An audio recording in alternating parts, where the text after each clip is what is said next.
예, 먼저 이런 지송 강좌 첫 번째 이렇게 초대해 주셔서 너무 감사하고 영광이고요.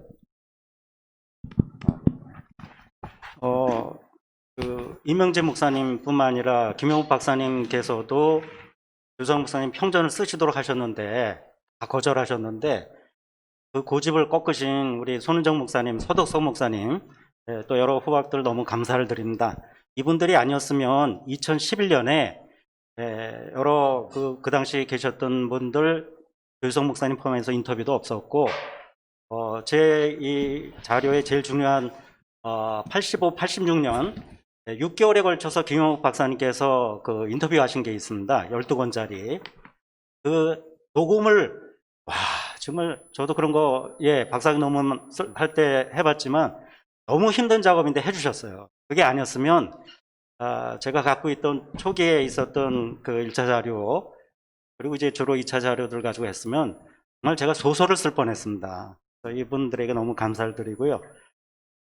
저는 너무 걱정되는 게 그리고 또 지금 떨리는 게 임명재 목사님 비롯해 여기 다 그 조유성 목사님에게 직접 교육을 훈련 받으신 분들이고 같이 동역하셨던 분들 앞에서 저는 도시비민 선교했던 조유성 목사님 생전에 뵙지 못했던 사람으로서 참 누가 될까봐 참 염려가 됩니다만 그래도 그때 인터뷰해 주셨던 것들이 너무 귀한 자료여서 거기에 의지해서 좀 말씀을 드리려고 합니다.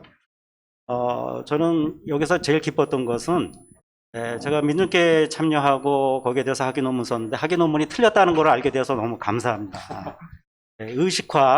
의식화를 통해서는 대중운동이 안 된다 하는 것이 이제 해방신학자 세군도를 비롯해 많은 분들이 얘기를 하고 저도 그렇게 이제 민중교회를 해석을 했는데 그게 아니라는 걸 이제 그 신뢰로 이렇게 들어주셔서 참 그 새로운 도전이다 이렇게 생각이 됩니다. 시간 관계상 저는 여기 13쪽에 나와 있는 대로 산업선교 신학이라든지 신학선언이라든지 조 목사님이 말씀하신 산업선교 정의 산업사회 전체에 대해서 기독교적으로 좀 책임지는 그런 행동을 이제 산업선교라고 한다면 저는 연구 범위가 조 목사님께서 84년인가요? 82년에 공식적으로 사임을 하신 것 같은데요. 그 79년 이후로는 건강 때문에 활동을 못 하신 것 같아요. 그래서 저는 64년부터 이제 79년까지만 다루도록 그렇게 하겠습니다. 이 3장은 주로 산업선교 활동의 역사인데 영등포 산선 40년사를 중심으로 했기 때문에 뒤에 제가 주로 했던 것은 조유성 목사님의 영산 조주성 목사님의 산업선교의 특징이 뭘까? 그다음 두 번째로 그런 특징이 나타난 것에 대한 제가 이제 선교신학자니까 선교신학자 해석 한 10가지 했고요. 마지막으로 우리가 조 목사님의 산업선교로부터 어떤 의의가 있고 교훈이 있고 지금 현재 우리들에게 남겨진 그런 과제가 뭘까 하는 것들을 주로 살펴보려고 합니다. 그래서 이제 25쪽에 보시면 목사님 산업선교 접근 방식이 이제 위로부터 시작을 해서 이제 아래로 갔습니다. 그래서 공장 사장이라든지 아니면 평신도 직원이라든지 노조 간부라든지 하다가 나중에 이제 여성 노동자에게로 갔습니다. 이런 전환에는 이론보다는 그 노동자들의 반발, 노동자로부터 교육받은 게 있고요.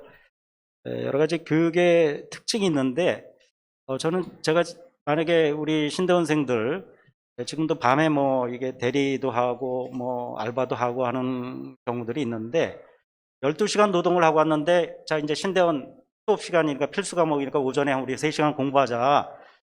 그렇게 못합니다. 근데 주로 다 그렇게 해오셨다는 게 정말 기적적이고 그리고 그 과정 자체가 실무자가 처음에 시작을 했지만 노동자가 대등해진 관계, 그 다음에는 이제 노동자가 앞서가고, 실무자가 이제 따라가는, 이런 모든 것들이 참 저는 이제 기적적으로 생각합니다만은, 방식이,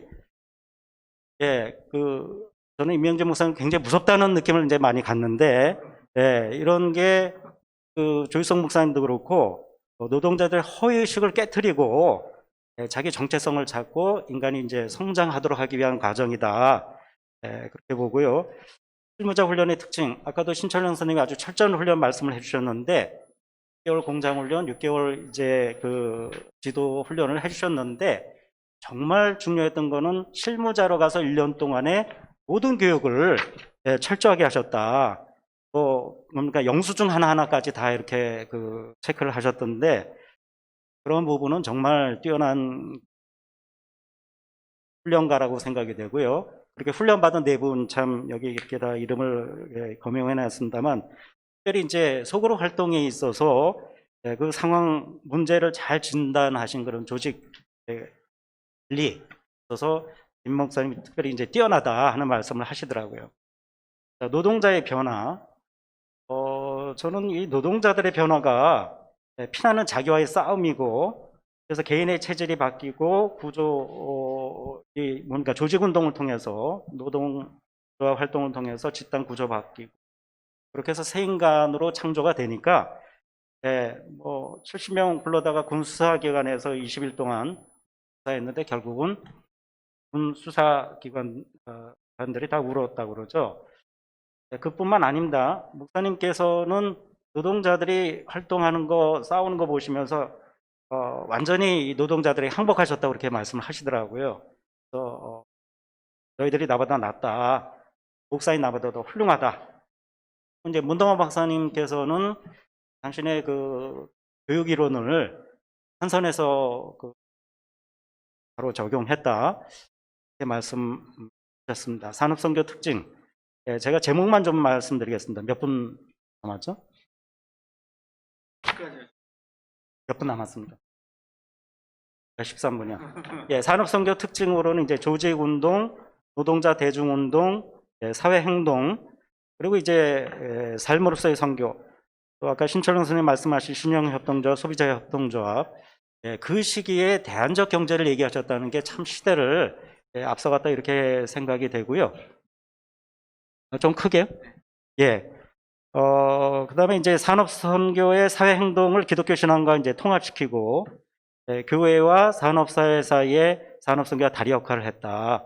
그리고 이제 조 목사님께서 특별히 노동자로부터 배우는 상호 배움이 있었다. 그 다음에 이제 예전의 갱신, 감사 예배를 정말 그 노동자들이 자기 작업복 입고 나와서 자기 생산품을 드리는 찬송, 설교, 교동문 뭐 굉장한 것들이 있는데 저는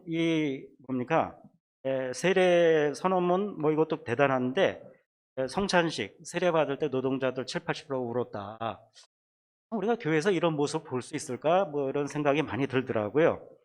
또 이제 노동교회가 노동자 변화시키는데 한계가 있다 뭐 이런 말씀도 하셨습니다.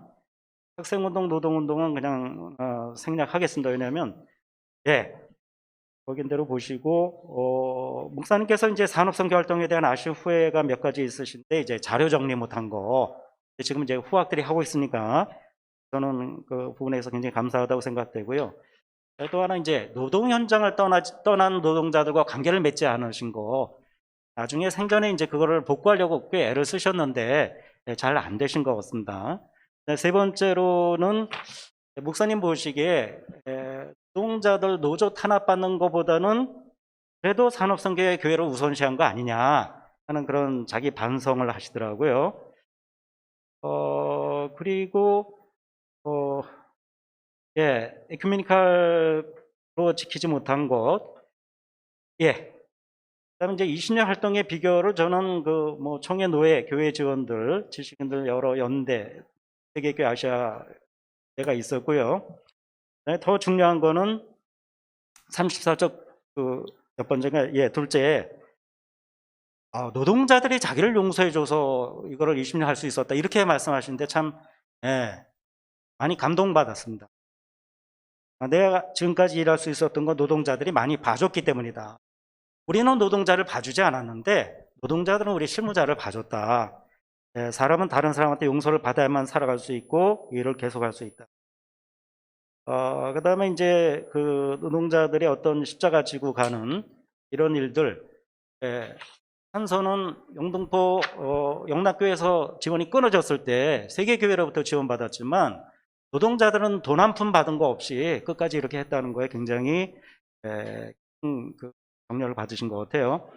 선교 신학적 해설을 보면 이제 성육신으로서의 산업 선교인데, 뭐 아래로 내려간 것뿐만 아니라 목사님께서 보면 나중에는 아까 신철 선생님 말씀하신 것처럼 노동자를 예수님으로 하나님으로 섬기시던 노동적 교회론, 그거는 뒤에서 설명을 잠깐 하겠습니다만, 그래서 이제 자기를 부인하고 자기 십자가를 지고 따라간다 할 때 지금까지 받았던 교육, 신학교 교육에 본인이 논문, 졸업 논문에서 어떤 안다고 생각했던 것들도 다 노동자의 만남 속에서 그걸 다시 이렇게 정리하는 것들을 볼 수 있습니다. 십자가의 길로서의 산업선교, 바로 제가 조금 미리 말씀드렸는데, 의를 위해서 핍박하는 자 복이 있다. 이게 본질을 10년 산업선교 하신 뒤에야 노동자를 통해서 다시 배우게 되셨다고 말씀을 하신다. 그래서 노동자 편에 서는 게 중립이다. 그런 말씀을 하셨습니다. 시간이 없어서 그 다음 넘어가고요. 하나님의 선교로서의 산업선교. 저는 그 WCC URM 그 책에 나오는 하나님의 선교인데 그 기준에도 조 목사님 산업선교는 충분히 그 이상으로 했다. 이렇게 생각이 되고요.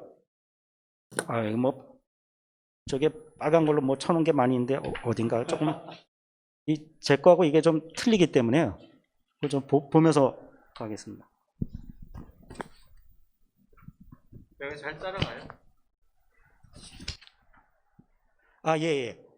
그 대한모방 강제예배 반대 투쟁하느라고 동신교회 노동자들이 들어가서 일주일 동안 있지 않았습니까?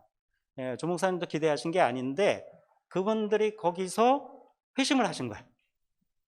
이거 하나님의 선교입니다. 하나님이 하신 겁니다. 참 노동자들이 처음에는 자기 일 때문에 싸우다가 점차 전체를 위해 싸우면서 사람이 확 바뀌었다 그래서 회사에서뿐만 아니라 산선에서도 놀랄 정도로 큰 변화들이 일어난 건 이제 하나님의 선교다 이렇게 말씀드릴 수 있겠고요. 그 다음에 이제 현존으로서의 산업 선교. 우리가 보통 선교 그러면 복음 선포. 교회 성장학파들은 설득해서 나중에 교회로 데려와야 된다 그랬는데 현존, 그들과 함께 살고 있는 카톨릭 노동청년 지오세라든지 노동사제들, 그 기원이 이제 샤를드 푸코 이런 사람한테 있는데요. 어쨌든 그 막스 워렌 같은 사람은 이 현존을 그리스도가 계시지 않은 곳에 그리스도를 모시고 하는 게 아니고 거기에 이미 현존하신 주님을 드러내는 거다. 그래서 현존으로서의 선교 이렇게 보이고요. 그 흐름이 있는데 그건 생략하겠습니다. 자, 디아코니아로서의 선교. 일방적으로 노동자들이 받기만 하면 사람을 버린다고 말씀하셨는데 그게 이제 바알 유형의 주는 자 받는 자 고정된 그런 디아코니아 신학이고요. 야외 유형의 디아코니아 신학은 상호 대등한 관계를 통해서 성장하고 대안적 공동체까지 나가는 길인데 그런 것들을 다 실천하셨습니다. 자, 노동의 신학. 깔뱅을 아마 신대원 공부하신 분들은 그 기독교 강요를 통해서 배우실 텐데 그분의 그 노동 신학을 보면 한마디로 집사의 역할이 그 재화를 부자로부터 가난한 사람에게 나눠주는 흘러가게 하는 게 집사의 역할이다. 임금은 하나님께서 그 사장을 통해서 노동자에게 주는 거기 때문에 임금 체불이다. 임금을 착취했다. 이거는 이게 신성모독죄에 해당됩니다. 우리 장로교가 깔뱅을 얘기하면서 왜 이런 노동신학을 안 하는지 참 이해가 안 되는데 실제로 제네바는 오늘날 노사정 협의 같은 것들을 해서 경제 발전을 하고 산업의 평화를 이뤘습니다. 그 다음에는 돈 문제. 그거 중요한 거 있네요. 고혜신 전도사님, 가난한 사람 사랑하는 법을 배우셨다 그러는데 노동자 사랑하는 법. 이게 이제 핵심이겠죠. 산업선교 돈의 문제. 임명진 목사님 그때 끌려가셨을 때 76년인가요? 한강세무서하고 뭐 영등포세무서인가 두 군데서 탈탈 털었는데 이런 한 건도 안 걸렸습니다. 이런 일이 어떻게 가능할까? 그런데 이제 또 하나 말씀하신 게 재정 문제는 돈이 적을 때가 아니라 많을 때 생긴다. 이제 여기 이 교수님도 계신다면 이 조나단 봉크가 얘기한 게 서구 선교의 문제는 돈이 적어서가 아니라 많아서라는 얘기를 했거든요. 그리고 이제 모라토리움 얘기처럼 우리 한국교회 에큐메니컬 운동 전반에 해당되는 거겠습니다만 산업 선교가 아니고 우리가 좀 경제적으로 교회가 성장하면서 아시아 교회들 또 아프리카 교회들 제3세계 교회들을 좀 섬기는 그런 에큐메니컬 펀드를 가지고 많이 사람들 키워냈어야 되는데 여전히 최근까지도 이렇게 에큐메니컬 펀드에다가 한다는 게 참 부러운 일입니다. 노동조합 교회론 이걸 어떻게 보면 상당히 진보적인 또는 교리적으로 보면 틀린 얘기처럼 들린다만 그 당시에 강제 예배 맥락에서 보면 조 목사님 그래서 총무과장한테 얘기했다 그러죠. 강제 예배 드릴 때 왜 이렇게 예배를 드리냐. 사실은 예배 목적이 아니고 노동자 통제 목적이라고 그렇게 얘기를 하는 겁니다. 그래서 그리고 또 배경에 보면 노동사제를 직접 만나신 일을 회고하시는데 노동사제가 그렇게 얘기를 했다고 그러죠. 아니 마르세유 부두에 가서 하역 노동하는 이거보다 더 큰 미사가 어딨냐. 거기서 이제 이런 것들을 이제 그래서 노동자들하고 만나서 이야기하고 하는 것들이 더 좋은 설교, 더 좋은 기도, 더 좋은 회개다. 십자가의 도리를 배웠고 또 용기도 배웠고 그래서 나중에는 뭐 민중신학도 해방신학도 다 노동자들한테 배웠다고 그런 말씀을 하십니다. 목사님 특별히 예수란 이름을 듣지 못한 노동자들이 어떻게 예수님처럼 생각하고 예수님처럼 행동하는 경우를 정말 많이 봤다. 그래서 조 목사님 같은 분 10명을 줘도 저분 노동자 하나 감당이 안 되는 분들이 있다. 이런 표현을 쓰시더라고요. 미래교회 희망이 있기 때문에 WCC도 이제 지원해 줬다. 그런데 우리 일반 교회들이 노동자들의 고난과 관계없이 교회가 성장한다는 게 무슨 의미가 있느냐 이런 이제 신학적 질문을 해주셨고 전 특별히 감동받고 많이 울었던 대목이 구원론입니다. 구원론. 우리가 흔히 이런 활동을 하다 보면 진영 논리에 갇히게 되고 노동자들을 착취하는 그런 자본가들에 대한 어떤 적개심 이런 걸 가질 수가 있는데 조효정 목사님은 싸움의 전제가 저 사람도 하나님의 자녀가 될 가능성이 있다. 사랑을 바탕으로 해야 된다. 저들도 구원받을 수 있을 것을 기대해야 된다. 중생을 거듭남을 기대하고 하는 근데 그게 목사님 신학에서 나온 게 아니고 경험을 통해서 그렇게 악랄하게 했던 회사 간부들이 싸움이 끝나고 나서 이렇게 온순한 양처럼 변하는 걸 보시면서 부자가 하나님 나라 못 들어간다. 바늘기보다 더 어렵다는 건 그 아픔을 부자가 구원받아야 되는데 구원받지 못하는 아픔을 느껴야 된다는 말씀을 하시길래 우리 한국교회는 부자를 사랑하지 않는구나. 저는 그 목사님 말씀 통해서 그렇게 좀 생각하게 됐습니다. 여기서 정말 깜짝 놀란 거는 사도 바울의 위대함은 자기를 그렇게 괴롭히면서 도시락 싸갖고 다니면서 자기를 핍박했는데 유대인들의 구원을 이방인 구원보다 높이 보는 거예요. 로마서 9장 11장에 나타난 것처럼. 그러니까 목사님도 자본가들의 구원을 노동자들의 구원만큼이나 중요히 여기고 이런 부분들이 정말 선교사로서 또 아까 앞에 뭐 교육자로서 위대한 말씀을 해드렸는데 그렇고요. 마지막으로 저는 이제 바보들의 행진. 저는 설교 제목을 보고 설교 내용을 이렇게 보기가 어려웠던 게 오늘 처음이었던 것 같은데요. 그림 속으로 들어가다 시인인 조 목사님에게는 꼭 맞는 그런 설교가 아니었나 생각이 되고요. 이 바보들의 행진, 풍금도 본인이 독학하셔서 배우셨죠. 영어도 독학해서 배우셨습니다만 그 작곡가, 작사가 그래서 저는 이 바보들의 행진 시가 고린도전서 1장 27절 28절 세상에 약한 자를 들어서 강한 자를 부끄럽게 하시고 미련한 자를 들어서 지혜로운 자를 부끄럽게 하시는 이 말씀에 대한 가장 훌륭한 주석이 아닌가 이렇게 생각이 되고요.